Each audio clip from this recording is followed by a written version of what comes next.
ఎప్పుడైతే ఈ ధరణికి సంబంధించిన సమస్యలు వచ్చినాయో ముఖ్యంగా రామగుండం ప్రాంతంలో వ్యవసాయ క్షేత్రం తక్కువ సార్.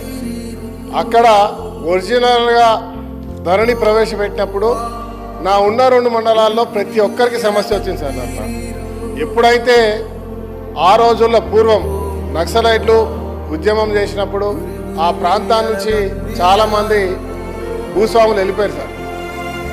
వెళ్ళిపోతూ ఆ రోజు సాదా బైనాముల ద్వారా అందరికీ పేదవాళ్ళకి ఇచ్చిపోయినటువంటి ఆ రోజు చరిత్ర సార్. రిజిస్ట్రేషన్లు చేసుకున్న వాళ్ళు కొన్ని 30-40 సంవత్సరాలు చేసుకున్న తర్వాత ఈ ధరణి ప్రాబ్లం వచ్చిన తర్వాత సార్ దానిలో వాళ్ళ ఆన్లైన్లలో మళ్ళీ పాత వాళ్ళే వచ్చినాయి సార్.